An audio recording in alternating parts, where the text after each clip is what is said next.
Egyptian mediators are in Gaza trying to facilitate Palestinian unity, even while Hamas says instead of disarming, they're preparing to send weapons to the West Bank to attack Israel.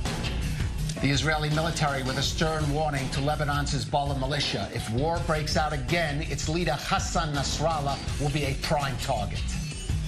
An Israeli parliamentary panel approves a controversial bill that critics say is designed to protect the prime minister from possible indictment. And a royal engagement in London. Buckingham Palace announces Prince Harry's engagement to American actress Meghan Markle.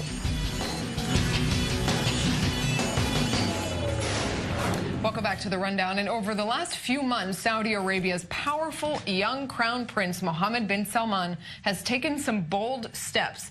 That includes a massive cleaning house of billionaire princes and ministers, an apparent attempt to replace Lebanon's prime minister, and a very public stance against Iran. And this weekend, it was this: Riyadh hosting officials from 40 Muslim nations, the first meeting of an Islamic counter-terror alliance that was first announced back in 2015. The crown prince declared the meeting a clear signal that those mainly Sunni majority nations would be coordinating against terror, but notably absent, maybe not surprisingly, was Iran. The last few years, terrorism was at work in all of our countries, and most of these organizations work in multiple countries without there being a strong coordination between Muslim countries. But now we have this alliance. So today, more than 40 Muslim countries send a strong signal that we are going to work together and coordinate together to support each other. The biggest danger of this terrorism and extremism is the tarnishing of the reputation of our beloved religion and the tarnishing of our doctrine as a result. We will not allow this to happen, to tarnish our beautiful religion. Frightening the innocent in the Muslim world and in all other countries in the world will not continue anymore. Well, for more, we're joined in our Washington studio by Matthew Brodsky, Middle Eastern geopolitical analyst at Wikistrat, and in New York, Jonathan Cristol, a fellow at the World Policy Institute. Let me start with you, Matthew. Of course, fighting terrorism is a noble calling, but there is probably some other agenda also there that the Saudis had for calling this meeting.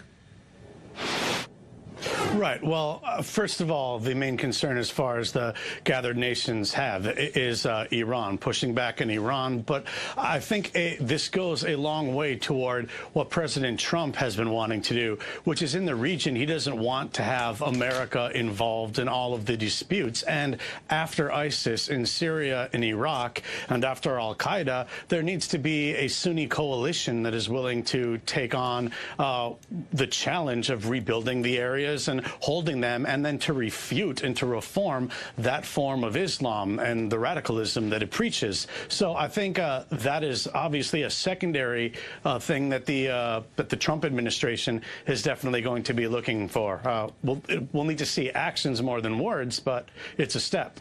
Jonathan, let's be frank. This alliance, this counter-terror alliance, was announced originally with much fanfare back in 2015.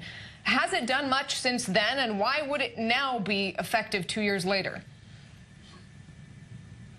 Well, there's no good reason to think it would be any more effective now than 2 years ago. But what the timing does show is that Mohammed bin Salman, who has undertaken, as the story had mentioned, a wide range of actions throughout the region, none of which have really turned out so well for him, really needs a victory. And at the very least, this is a tremendous PR victory. Get everyone together, get everyone to commit to doing more to fight terror and coordinate. Presumably that coordination would have Saudi Arabia at the forefront. And it certainly looks good to Western audiences, and it certainly looks good to the domestic audiences that have suffered so much from terrorist groups. But, you know, I don't think that we should really expect this to amount to too much or to have too much real effect on the ground. You know, you can want to do all that you want to do, but you really need to be able to do it. And the Saudis alone have not even really shown their military capability in a way that we might have expected them to. On that note, Matthew, in that meeting on Sunday, we heard the Saudis almost taking credit for the partial defeat of ISIS. But however you might feel about Iran, hasn't Iran taken a more leading role in fighting ISIS than Saudi Arabia? Oh, absolutely. They've played a larger role, especially in Iraq. But the problem is that the Saudis are hosting a group of Arab countries that, just like the Arab League, they tend to not agree on anything. And across from them is the monolithic Persian Empire, the Iranians. So the Iranians have been able to focus all of their attention on, say, Assad in Syria, and that has been a much stronger capability than the Sunni states, who have all been supporting different actors, groups that have been different Islamists throughout the years of the Syrian conflict, all of which have been, even together, far weaker. I mean, you would think in a Sunni majority country such as Syria that it would have been far easier during the uprising to have the Sunnis unite behind Saudi Arabia and candidates or people or groups that the Saudis and the Gulf states had supported. But since they supported different groups, this is what you're left with, and Iran has certainly seized the advantage. Jonathan, well, we've heard what Saudi Arabia and its allies have not done, but let me ask you, if they were serious about fighting terrorism in the region or extremism, what should that coalition be doing? What steps could they take?